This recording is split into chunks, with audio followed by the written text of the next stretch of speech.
በአእምሮአችሁ መታደስ ተለወጡ እንጂ ይህንን ዓለም አትምሰሉ ብሎ ሐዋርያው ጳውሎስ ለሮሜ ሰዎች በጻፈላቸው በ12ኛው ምዕራፍ በሁለተኛው ቁጥር ላይ ያለውን ክፍል ነው ያነበብኩላችሁ።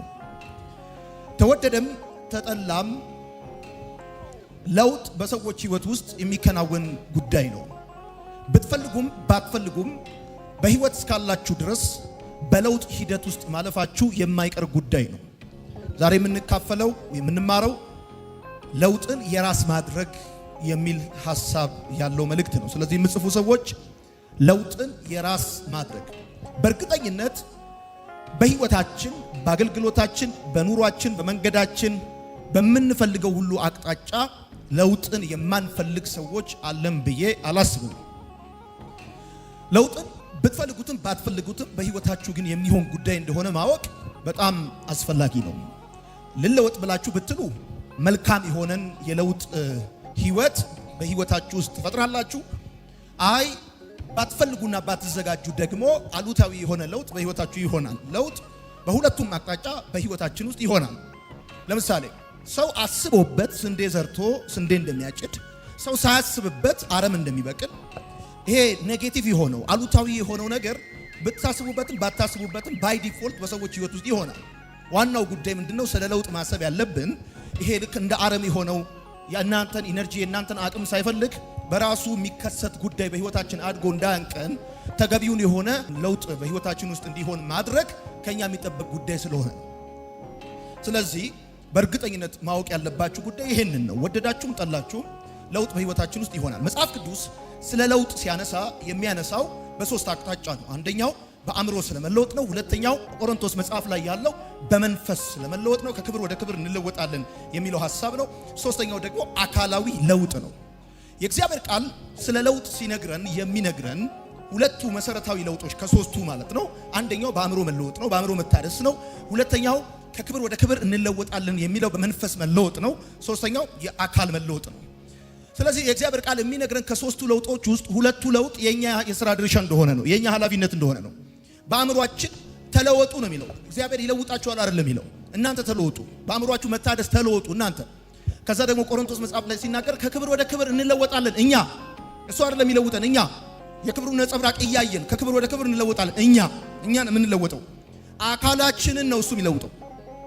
በትንሳኤው ይሄ የሚታመመው የሚያረጀው የሚደክመው አካላችን የሚለወጠው በክርስቶስ ነው። እሱ በእግዚአብሔር ነው የሚለወጠው። አእምሮአችንን እግዚአብሔር አይለውጠውም። መንፈሳችንን እግዚአብሔር አይለውጠውም። አእምሮአችንን የምንለውጠው እኛ ነን። መንፈሳችንን የምንለውጠው እኛ ነን።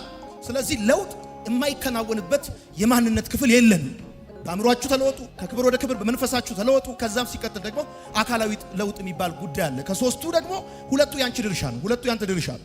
ለምሳሌ እኔ ዳምፔል ባነሳ፣ ስፖርት ብሰራ፣ ጂም ብሰራ የሰውነት ቅርጽ የሚኖረኝ እኔ ጤነኛ መሆነው እኔ ባነሳው ዳምፔል አንተ ቅርጽ አታወጣም፣ አንተ ጤነኛ አትሆንም። ልክ እንደዛው ነው። እኔ ሉቃስን ባጠና፣ እኔ ሉቃስን ባስተምር፣ እኔ ሉቃስን በተለያየ መንፈሳዊ ሕይወት ውስጥ ባሳልፍ እኔ እንጂ የምለወጠው አንተ አትለወጥም። የለውጥ ጉዳይ በአንተ ተጀምሮ በአንተ የሚጠናቀቅ ጉዳይ ነው። በጸጋ እርዳታ በአንተ ቁርጠኝነት በአንቺ ቁርጠኝነት የሚሆን ነገር ነው። ስለ አንዳንድ ጊዜ ባለመለወጣችን ምክንያት ሰዎችን ኮምፕሌን እናደርጋለን፣ ወይም ደግሞ በመንፈሳዊ ሕይወታችን ድክመትም አገልጋዮቻችንን ኮምፕሌን ልናደርግ እንችላለን። አንዳንዶቻችን ግን እንደሱ አይደለም። የእግዚአብሔር ቃል በአእምሮአችሁ መታደስ ተለወጡ እናንተ ናችሁ የምትለወጡት። ሁለተኛው በመንፈሳችሁ ከክብር ወደ ክብር ትለወጣላችሁ እናንተ ብሎ ነው የሚናገረው። የእግዚአብሔር ቃል ለውጥን በተመለከተ ሲናገር ደግሞ የሚናገረው ሜታሞርፍ የሚለው ቃል ነው። ሜታሞርፍ የሚለው ቃል ምን ማለት ነው? ከአንድ የሆነ ስቴጅ ወደ ሌላ ስቴጅ መሸጋገር ማለት ነው። ከአንድ ስቴጅ ወደ ሌላ ስቴጅ ማለት ለውጥ ሂደት ነው። ዝም ብሎ ክስተት አይደለም ወይም ተአምር አይደለም፣ ፕሮሰስ ነው። አሁን እንደዚህ ለመሆናችን እንኳን በአንድ ጀንበር አልሆንም። ከደከምንም በአንድ ጀንበር አልደከምንም። ከበረታንም በአንድ ጀንበር አልበረታም። ከወደቅንም በአንድ ጀንበር አልወደቅንም። ስለዚህ ባለን የህይወት መስመርና አካሄድ ላይ የእግዚአብሔር ቃልም የሚነግረን ተለወጡ። ለምሳሌ በአእምሮአችሁ መታደስ ተለወጡ የሚለው ሜታሞርፍ ነው። ሜታሞርፍ ማለት ከአንድ ስቴጅ ወደ ሌላ ስቴጅ እደጉ፣ ጨምሩ ማለት ነው። ስለዚህ ለውጥ ማለት የምትጽፉ ሰዎች መጀመሪያ ከነበርንበት ቦታ ህይወት ደረጃ ወደ ተሻለ ለመድረስ የሚደረግ ሂደት ነው ብላችሁ ጻፉ። ለውጥ ማለት እሱ ነው። መጀመሪያ ከነበርንበት ቦታ የህይወት አይነትና ደረጃ ወደ ተሻለ ደረጃ ወደ ተሻለ ህይወት ለመምጣት የሚደረግ ጥረት ነው፣ የሚደረግ ሂደት ለውጥ ማለት። የእግዚአብሔር ቃል በአእምሮአችሁ መታደስ ተለወጡ እንጂ ይህን ዓለም አትምሰሉ ካለ እኔ በአእምሮ መታደስ እለወጣለሁ ካል ስለ አእምሮ መታደስ እናወራ ወይም ስለ አእምሮ መለወጥ ስንነጋገር እያወራን ያለነው አእምሮ የሚለው ክፍል የሚይዘው ዕውቀት፣ ፍቃድ፣ ስሜት ነው። በሌላ ኢንተርቼንጀብል በሆነ መልኩ ይቀመጣል እየተተካካ አእምሮ ለነፍስ ይቀመጣል፣ ነፍስ ለአእምሮ ይቀመጣል። ስለዚህ አእምሮ ሲል ስለ ነፍስ ነው እያወራ ያለው። አእምሮ ሲል ስለ ዕውቀት፣ ስለ ፍቃድ፣ ስለ ስሜት ነው እያወራ ያለው። በአእምሮአችሁ መታደስ ተለወጡ ሲል በፍቃድ በዕውቀትና በስሜታችሁ በዚህ በሶስቱ ጉዳይ ተለወጡ ነው እግዚአብሔር ቃል እያለ ያለው። አሁን ዋናው ጉዳይ እንደዚህ ነው። በመንፈሳዊ ማንነት ለውጥም ይሁን በአእምሮ መታደስም ይሁን አት ዘ ሴም ታይም በሌላም ጉዳይ በኢኮኖሚ በሉት በተለያየ ጉዳይ እናንተ በምትፈልጉበት ጉዳይ እንዴት ነው ለውጥን የኛ ማድረግ የምንችለው? ኦኬ በአእምሮአችሁ መታደስ ተለወጡ ይላል። ኃላፊነቱ የኔ እንደሆነ ገብቶኛል። እግዚአብሔር አእምሮዬን መጥቶ አያድሰው። ማወቅ ያለባችሁ ኢንፑት ካለ አውትፑት አለ። የሚገባ ነገር ነው የሚወጣውን ነገር ዲተርማይን የሚያደርገው የሚወስነው። በእርግጠኝነት ፖርኖግራፊ አይተ ወይም ደግሞ አይተ ክብር ለጌታ ይሁን መልካም ጊዜ ነበር አትል። ኢንፑት ካለ አውትፑት አለ። ስለዚህ በአእምሮአችሁ መታደስ ተለወጡ ካለ በአእምሮ የመታደስ ጉዳይ የኔ ከሆነ በመንፈስ መለወጥ ጉዳይ የኔ ከሆነ ይሄንን ለውጥ እንዴት ነው የራሴ ማድረግ የምችለው? በቃ አሁን ሁሉ ጊዜ ለመለወጥ እየፈለኩኝ ለመቀየር እየፈለኩኝ አልተቀየርኩም ወይም ደግሞ በምፈልገው መጠን አይደለም የተቀየርኩት ብለን ልናስብ እንችላለን። ስለዚህ ሰዎች ክርስቲያኖች በመሰረታዊ ደረጃ ስለ ለውጥ ማወቅ ያለባቸው 10 መሰረታዊ ጉዳይ ዛሬ የምነግራችሁ ራዲካል የሆነ ለውጥ በህይወታችሁ እግዚአብሔር ያደርጋል። እስቲ በደንብ አድርጋችሁ አሜን በሉ። የሚረዳችሁን ጸጋ እግዚአብሔር ይሰጣችኋል። መጀመሪያ እኔና እናንተ መፈለግ አይደለ? መፈለግ ነው ከኛ የሚጠበቀው። መፈለግን ደግሞ በሰው ሕይወት የሚያደርገው እግዚአብሔር ነው። መፈለግን በእናንተ ውስጥ ካስቀመጠ በኋላ እግዚአብሔር አምላክ በቀጣይነት ይሄንን የፈለጋችሁትን ጉዳይ አካል ማልበስ የምትችሉበትን አቅም ደግሞ ይለቅላችኋል። ስለዚህ በእርግጠኝነት የምነግራችሁ ነገር እንደዚህ ነው። ዛሬ ትንቢት በእናንተ ሕይወት ላይ እናገራለሁ። ሕይወታችሁ እንደምትፈልጉት ብቻ ሳይሆን ከዛ በላይ ተለውጦ ታዩታላችሁ። ከምታስቡት በላይ እግዚአብሔር ምስክሬ ነው። አንዳንዶቻችሁ ፋይናንሳችሁ ይቀየራል። የኑሮ ደረጃችሁ ይቀየራል። የአገልግሎታችሁ አይነት ይቀየራል። አኗኗራችሁ ይቀየራል። አስተሳሰባችሁም ይቀየራል። በደንብ አድርጋችሁ አሜን በሉ ወዳጆቼ። እነዚህ መሰረታዊ ለውጥ የራሳችን ለማድረግ የሚጠቅሙን መሰረታዊ ነገሮች ከማየታችን በፊት ግን ስለ ለውጥ የተወሰነ ነገር ልንገራችሁ። የመጀመሪያው ጉዳይ ምን መሰላችሁ? እኛ ካልተለወጥን በስተቀር ነገሮች አይለወጡም። የነገሮች መለወጥ እኛን አይቀይሩም። የኛ መለወጥ ነው ነገሮችን የሚቀይረው። በቃ ይሄን ጻፉልኝ። እኛ ሳንለወጥ የሚለወጥ ነገር የለም። የነገሮች መለወጥ እኛን አይቀይርም። ለምሳሌ አሁን ኢትዮጵያ ትኖር የነበርክ ሰው አሜሪካ ብትሄድ ኑሮ ካይቀየር፣ ሰፈር ስለቀየርክ፣ ሀገር ስለቀየርክ፣ አድራሻ ስለቀየርክ፣ ትምህርት ቤት ስለቀየርክ፣ ሚስት ስለቀየርክ ወይ ባል ስለቀየርክ ወይም ደግሞ ስራ ሁኔታ ስለቀየርክ የሆነ ነገር ስለቀየርክ አንተ የማትፈልጋቸው ችግሮች አይነቀሉም። አሁን ዋናው ጉዳይ ራሳችንን ከመቀየር ራሳችንን ከመለወጥ ሁኔታዎቻችንን በመለወጥ ከችግሩ ማምለጥ የምንችል ይመስለናል። ትክክለኛውና መሰረታዊ ጉዳይ ካለንበት ሁኔታ ለመውጣት ራሳችንን መለወጥ ነው እንጂ ያለንበትን ሁኔታ መለወጥ አይደለም። ስለዚህ እርግጠኛ ሆኜ ነው የምነግራችሁ። ለምሳሌ ውሃ ልማት እየሰራችሁ የነበራችሁ ሰዎች መብራት ኃይል ብትገቡ ኑሯችሁ ይለወጥ። ጉዳዩ የመብራት ኃይልና የውሃ ልማት ጉዳይ አይደለም፣ የእናንተ ጉዳይ ነው፣ የአስተሳሰብ ጉዳይ ነው። ለዚህ ነው ሰዎች በጣም በዝቅተኛ ሁኔታ ውስጥ ከኛ ባነሰ ኦፖርቹኒቲ ውስጥ ያደጉ ሰዎች ከኛ የተሻለ የህይወት አይነትና ደረጃ ላይ መተው እናያቸዋለን። እኛ የነበረንን ፕሪቪሌጅ የሌላቸው፣ እኛ የነበረንን አክሰስ የሌላቸው፣ እኛ የነበረንን እገዛ፣ እርዳታ፣ አይዞ ባይነት ሰዎች ለኛ ያርጉልን የነበረውን ነገር ቤተሰብ ምናምን ሳይኖራቸው፣ ካውንስለር ሳይኖራቸው፣ አማካሪ እህት፣ ወንድም፣ ታላቅ ታናሽ ሳይኖራቸው ሰዎቹ ምንም ሳይኖራቸው የተሳካላቸው ሰዎች አሉ። ዋናው ጉዳይ ምን መሰላችሁ? የኛ መለወጥ ነው ነገሩን የሚለውጠው እንጂ የነገሮች መለወጥ እኛን አይለውጥም።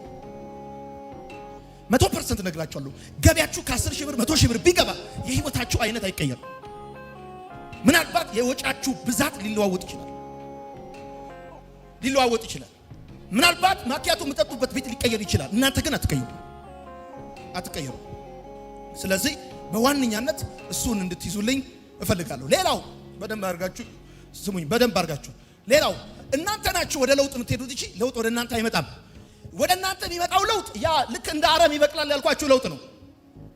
ይሄ የምትፈልጉት፣ ይሄ በጣም የምትናፍቁት፣ ይሄ በጣም እንዲሆንላችሁ የምትፈልጉት ለውጥ ግን እናንተ ናችሁ የምትሄዱት። ወደዛ ነው እናንተ ናችሁ የምትሄዱት እንጂ እሱ አይመጣም። የሚመጣው ለውጥ የሚያወርደን ለውጥ፣ የሚያዋርደን ለውጥ፣ የሚመጣው ለውጥ ከሰው በታች የሚያደርገን ለውጥ በቃ ዝም ብሎ ልክ እንደ አረም አይታችሁታል። ገበሬው ደክሞበት እንኳን ባልበቀለው የስንዴ ፍጥረት አረሙ ያድጋል። እና አንዳንድ የማንፈልጋቸው ጉዳዮች ባንለፋባቸውም ያድጋሉ። የኛን ወጪ አይጠይቁም።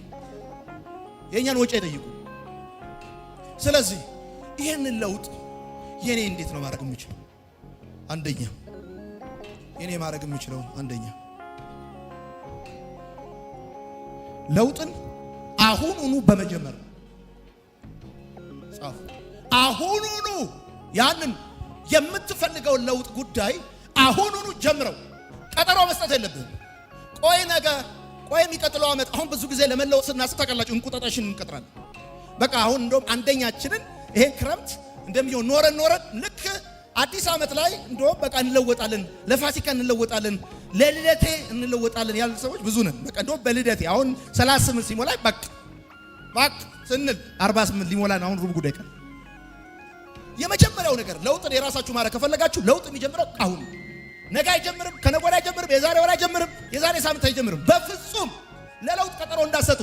ለምሳሌ ነገ አገኛለሁ ወይም ደግሞ ነገ ይሁንልኝ የምትሉ ስኬት እንደሌለ ሁሉ ስኬት ለዛሬ ሲሆን ደስ እንደሚያሰኛችሁ ሁሉ ለውጥም ቀጠሮ ብትሰጡበት ጉዳይ አይደለም።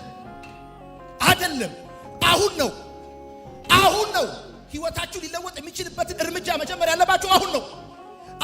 ህይወታችሁ ሊለወጥ የሚችልበትን ውሳኔ መወሰን ያለባችሁ አሁን ነው። መለየት ካለብን ሰው መለየት ያለብን አሁን ነው። መጨከን ባለብን ጉዳይ ላይ መጨከን ያለብን አሁን ነው፣ ነገ አይደለም። እስክናብላለው ይበላናል፣ እስክናጣራ ድረስ ያጠፋናል። አሁን ነው። ለውጥን የራሳቸው የሚያደርጉ ሰዎች ለውጥ አሁን ነው የሚጀመረው። ራይት ነው። የትኛውም ለውጥ ያለ ነውጥ አይሆንም። እንኳን አይደለም ቁም ነገር ያለው የህይወት ለውጥ ቀርቶ አይደለም የቤት ለውጥ እንኳን ብዙ ቁንጫ ይቀሰቅሳል። በጣም ብዙ ተኝቶ የነበረ ቁንጫ ይቀሰቅሳል። የማይመቸው አለ። በጣም ብዙ አዋራ ያስነሳል። ስለዚህ ለመለወጥ ስታስቡ የሚደብራቸው የሚቀሰቀሱ ቁንጫዎች አሉ። ብብታችሁ ስር ቁጭ ብለው የነበሩ በእኔና በእናንተ ድካም ምክንያት የደለቡ።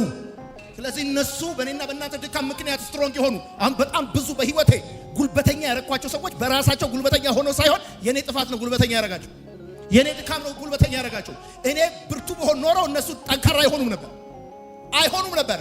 ስለዚህ የኔ ስህተት ያደለባቸው ሰዎች አሉ። የኔ ስህተት ስትሮንግ ያረጋቸው፣ አዋቂ ያረጋቸው፣ ጻድቅ ያረጋቸው፣ ሊቅ ያረጋቸው ሰዎች አሉ። እነዛ ሰዎች ልክ በህይወቴ ላይ ቼንጅ ለማምጣት መንቀሳቀስ ሲጀምር ይናደዳሉ። ለምን? አቅማቸው ሊያጡ ነው።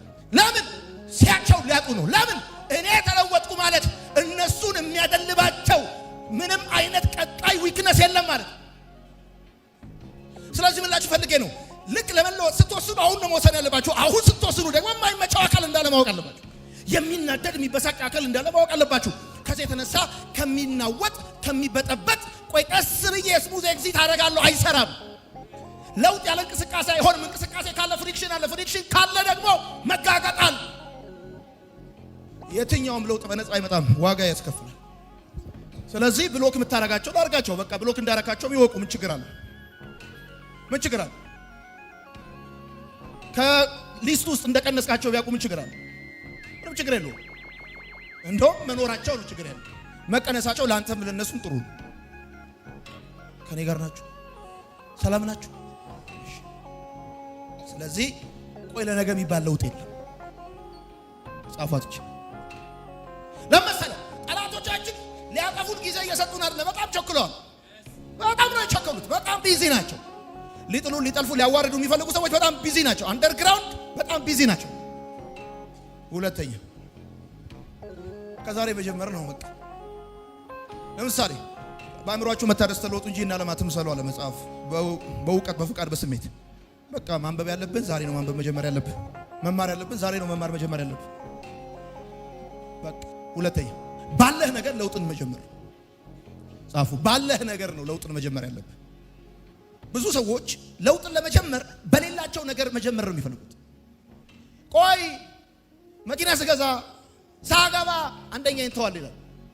ዩኒቨርሲቲ ስገባ ሃይስኩል ሲማር ዩኒቨርሲቲ ልገባ ስራ አቆማለሁ ይላል። ዩኒቨርሲቲ ስገባ ስወጣ አቆማለሁ ይላል። ከዩኒቨርሲቲ ሲወጣም እኮ እየቃመ ነው። ከዛስ እየቃመ ደግሞ በቃ ሳገባ ይላል። እንዲሁ ቀጠሮ ከሰጣችሁ መጀመር አትለወጡ። ሁለተኛው ለውጥን ባላችሁ ነገር መጀመር ነው። በሌላችሁ ነገር መጀመር ትክክል አይደለም። ባላችሁ ነገር ነው ለውጥን መጀመሩት። አሁን ምንድን ነው ያላችሁ? በቃ እዚህ ባለ አገልጋይ ጀምር ለውጥን። ፓስተር ክሪስ ቢጸልይልኝ እለወጣለሁ የሚሉ ሰዎች አሉ። አትለወጥም። በሌለክ ነገር አለ ለውጥን መጀመር ያለብህ ባለህ ነገር ነው። አሁን እዚህ ውስጥ ያላችሁ ሰዎች ለምሳሌ ከሥራ ፈትነት ወደ ሰራተኛነት ለመለወጥ ብትፈልጉ ቁጭ ብላችሁ ስታስቡ ካላችሁ ነገር ነው መጀመር ያለባችሁ እንጂ ከሌላችሁ ነገር አለ። ማዘር መኪና ብገዛልኝ፣ ብራዘር ከውጭ ብር ቢልክልኝ፣ አሁን ምን የተወሰነ እኮ አንድ 50 60 ሺህ 100 ሺህ ዶላር ቢልክልኝ ይደርሳል? አይተም አደርስም። ለውጥ ባለህ ነገር ነው የምትጀምረው። ባለህ ነገር 5 ሺህ ብር ካለህ በ5 ሺህ ብር ነው። 500 ሺህ ብር ቢኖረኝ ብለህ አትለወጥ።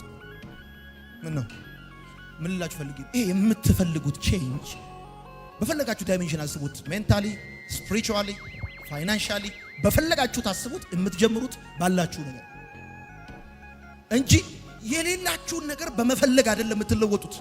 በቃ ረዳት ከሌላችሁ የላችሁም። በቃ የሚያግዛችሁ ከሌለ የለም። የሚረዳችሁ ከሌለ የሚረዳችሁ ከሌለ የለም። በቃ ምንድነው እርዱኝ አይነት ጉዳይ ባለ ነገር ነው መጀመሪያ። ለምን ይሄን ማስተምረው? ብዙዎቻችሁ እዚህ ውስጥ ያላችሁ ወጣቶች የሆነ ቼንጅ ትፈልጋላችሁ። ባላችሁ ነገር ግን መጀመር አትፈልጉ። ባላችሁ ነገር መጀመር ነው የትክክለኛው ለውጥ ምክንያት። ሰባኪ መሆን ከፈለጋችሁ ካላችሁ ያላችሁ ሰው በመስበክ ጀምሩ። እኔ ለምሳሌ ዋይፍን በመስበክ ነው የጀመርኩት። አሚን በያ እንግዲያውስ ከነምኑም ልንገራችሁ፣ በእኔ ስብከትና ትምህርት እንደ ሚስቴ የሚነካ ሰው ፎርኤቨር የለም። ከ40 ደቂቃ በፊት አናድጃት፣ ከ40 ደቂቃ በኋላ በልሳን ነው የምታወራው ቁጭ ብላ። እንደ ሚስቴ የሚነካ ሰው እናንተ አትነኩም ለዘላለም እንደሷ ማለት ነው። ግን ምን ለማውራት ፈልጌ ነው? ለውጥ ካለህ ነገር ነው የምትጀምረው። የሌለህን ነገር ጣራጣራውን እያየህ መንግስት እንዲህ ቢያደርግልኝ እያልክ አላሙዲ በዚህ ሲያልፍ አሁን የሆነ ነገር ነው አይመጣም።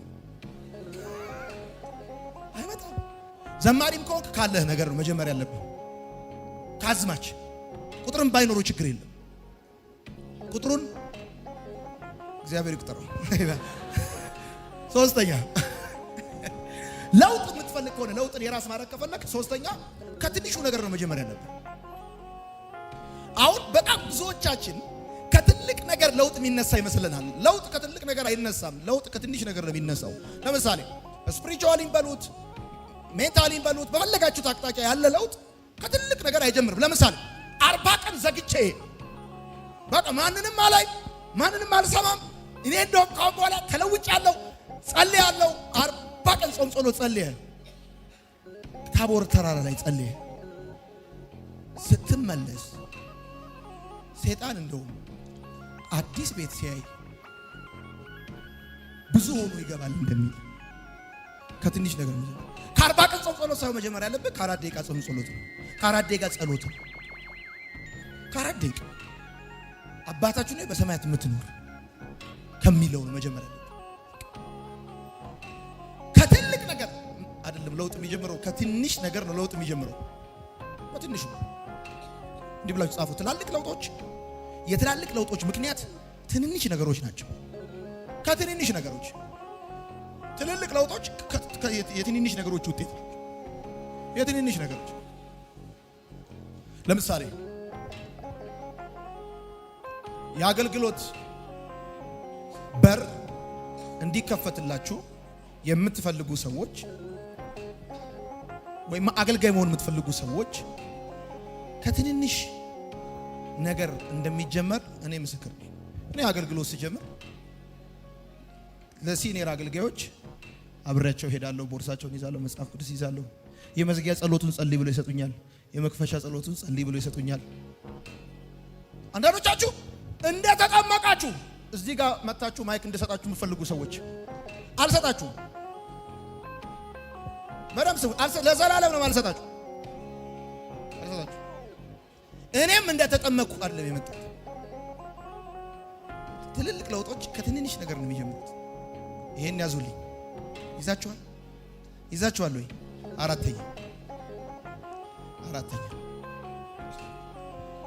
አራተኛው ለውጥን የራስ ማድረግ ከፈለክ በግል ጀምረው። ለውጥን በግል መጀመር። አሁን ትልቁ የለውጥ ችግራችን ለምሳሌ ሌላኛው በቡድን ነው መለወጥ የምንፈልገው። ከጓደኞቻችን ጋር አንድ ላይ መለወጥ እንፈልጋለን። በቃ በኋላ እኔም አንቺም አንድ ላይ ሆነን በቃ ህይወታችንም አገልግሎታችንም ዘመናችንም በቃ ይብቃል ከዚህ በኋላ እንላለን። ይሄ ጎጆ ቤት አይደለም በደቦ የምትለወጡት። የተበላሸው ብቻ ነው። በመሰረቱ ስማኝ፣ አንድ ላይ ብትበላሹ አንድ ላይ አትለወጡም፣ ብቻ ነው የምትለወጡ። ለውጥን በግል ነው መጀመሪያ ያለብህ እንጂ በቡድን አለ። በቃ እንዲህ ብላችሁ ጻፉ። እውነተኛ ለውጥ የሚጀምረው ራስን ከማሸነፍ።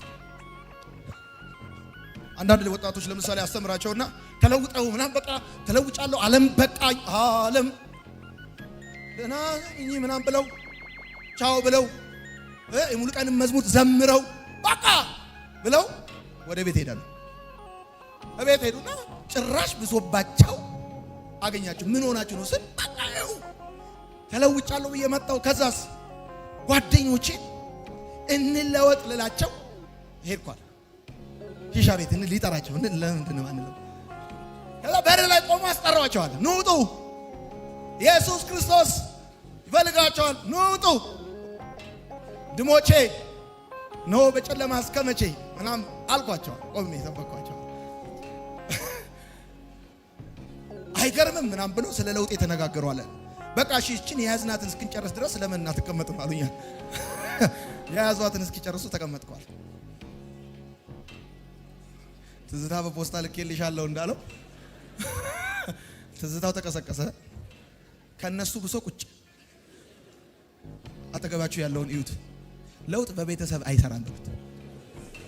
ሰው ለውጥ በስጋ ዝምድና አይሰራም በሉት። ይሄ በጉርብትና በትውውቅ በጓደኝነት በምናም በግል ነው ለውጥ፣ በቡድን አይደለም ለውጥ። ለውጥ የራሳችሁ ማድረግ ከፈለጋችሁ በግል ነው። ስታስረዱ ሲያስረዳችሁ፣ ስትረዳዱ አይሆንም። ለውጥ በግል ነው። አምስተኛ ለውጥን የራሳችሁ ማድረግ ከፈለጋችሁ ከምቾታችሁ ክልል መውጣት ነው። ለዚህ ነው ቅድም የነገርኳችሁ አንተ ነህ ወደ ለውጥ የምትሄደው እንጂ ለውጥ ወደ አንተ አይመጣም። ወደ አንተ የሚመጣው ለውጥ የአሉታዊ ለውጥ ነው። ከርካሳ የሚያደርግ ለውጥ ነው ወደ አንተ የሚመጣው። ደሃ መናጢ የሚያደርግ ለውጥ ነው ወደ አንተ የሚመጣው። አንተ ፋይናንሻሊ ስፒሪቹዋሊ ፕሮስፐር የሚያደርግ ለውጥ ወደ አንተ አይመጣም። አንተ ነህ ተነስተህ ወደ ለውጥ የምትሄደው። ስለዚህ ከምቾት ክልል መውጣት አለብህ። አሁን አንዳንዶቻችን ለምንድን ነው ማንለወጠው ካልን የተኛንበት አልጋ ሞቆናል። ይሄ ክረምት ደግሞ እንዴት ደስ ይላል። ጧት ጧት ሙዚቃ ነው የሚመስለው ራሱ በቃ እንዴት ደስ እንደሚል በቃ ምቾቱ። ተከታታይ ፊልም እያየ አርቲፊሻል ኢንተለጀንስ ታያለ ምናምን ሻምፒየንስ ሊግ አለ። ያኛውን ስትለየ ይመጣል። ከምቾት ክልል መውጣት አለብህ።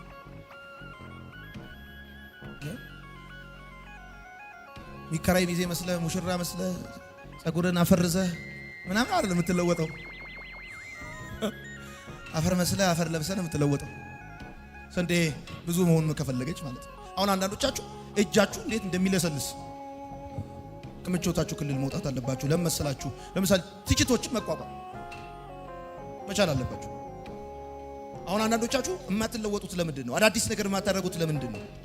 ችግር እንዳይገጥማችሁ፣ ትችት እንዳይገጥማችሁ ነው። በመሰረቱ ታውቃላችሁ ከምትችሉት በላይ አይደል መጽሐፍ ነገር የሚሰጥ ታውቃለህ። ትከሻ ተለክቶ ነው ነገር የሚሰጣችሁ፣ ትከሻችሁ ተለክቶ ነው። እግዚአብሔር ራሱ ለሰዎች አንድ ነገር ከመስጠቱ በፊት ትከሻችሁን ይለካል። ታው ብያለሁ። ትከሻችሁን ይለካል። እንደዚህ ለምሳሌ ራእይ ሊሰጣችሁ ሲፈልግ ይለካል። ለዚህ አድርጎ ይለካል። ትከሻው ይለካል። ትከሻ ጠባብ ከሆነ ሱቅ በደረቴ ይሰጣል። በቃ አንድ ማስቲካ አለ ጦር እየሰጠ ትኖራለህ። ትከሻ ሰፊ ከሆነ ሀገር የሚያክል ነገር ይሰጣል። በቃ መቋቋም ከቻልክ፣ ትችት ከቻልክ ሀገር የሚያክል ነገር ይሰጣል። ግን በትንሹ በትልቁም እምቡር ምትል ከሆነ አይሰጥም። ለምንድን ነው አንተ የሚሰጥ? አይሰጥም። ይሄ አሁን እኮ መድኃኔዓለም የትችት ማለት ነው ይዘንብብኝ እንደ በረዶ ጌታ ሆይ ፈንዲሻ ነው በለኝ ነው ብሎ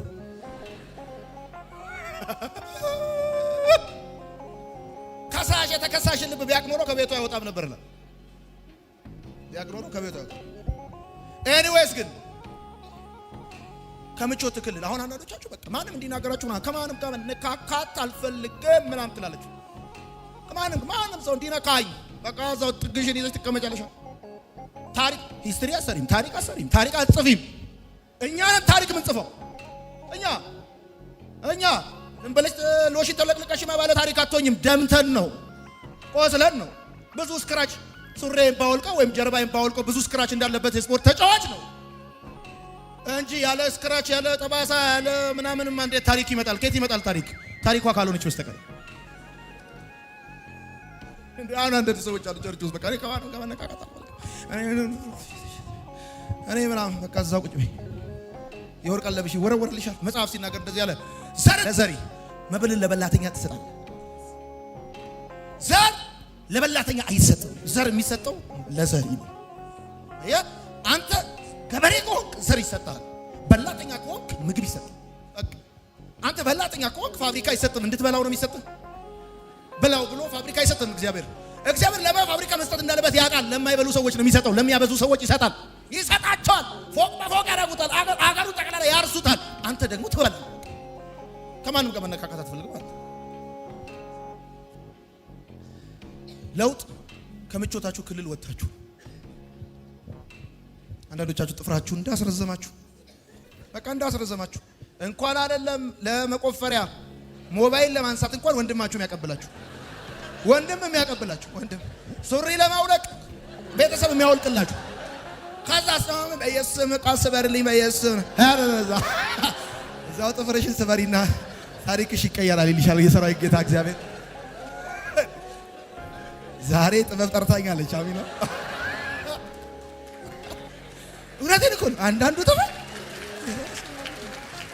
ማለቴ ያው ልል የፈለኩት ነገር በግሪኩ ይገባቸዋል። ከምቾታችሁ ውጡ ነው። እውነት ውሸት ምን ነው? እስቲ አንዳንድ ቤተሰቦችን ይዋቸው አባቶቻቸው ደቃቆች ወይም ደግሞ በጣም የጠቆሩ ደክመው ምናምን እናቶቻቸውን ይዩ ወደ ልጆቻቸው ሲዞሩ ጌታ ሆይ አንበጣ ነው በለኝ፣ ኩኩባ ነው በለኝ 100% ጸልይኩላችሁ። ይሄው እግዚአብሔር ምስክሬ ነው። በቅርብ ዓመታቶች እግዚአብሔር በሺዎች ሳይሆን በሚሊዮን ሰጪ ያደርጋችኋል። በረምጩና አሜን ባል በሚሊዮን ሰጪ ያደርጋችኋል እግዚአብሔር። እኔ አይሄድ ድህነት የሚፈልግ ሰው ካለ ይዞ መኖር ይችላል። አይሄድ ድህነት በጌታ በኢየሱስ ስም ከላያችሁ ላይ አለቅልቅ የደፋሁት ድህነት የተመታ ክፉ ነው። ከሰይጣን ያልተናነሰ ክፉ ድህነት መጥፎ ነው፣ ክፉ ነው። ድህነት ውሸት አለ። እንደዚህ አስመሳይ ያደርጋል። እንደዚህ ጸጉርን ያሳክካል። አሁን አንዳንድ ባለጠጎች በቃ ምንም ጸጉራቸው ነው አያውቁም። ቱ ዘ ፖይንት ነው የሚነግሩ። ለምን ያካሉ? ኤኒዌይስ እበሉ 100% ይኸው እኔ አመንኩላችሁ። እግዚአብሔር አሁን ያላችሁበትን ስታተስ ይቀይረዋል። በጌታ በኢየሱስ ስም ይቀይረዋል። እናንተ ምቾታችሁን ለመልቀቅ ብቻ ዝግጁ። ከምቾታችሁ ቀጠና ለውጥን የራስ ለማድረግ ከፈለክ ከምቾት መውጣት አለበት።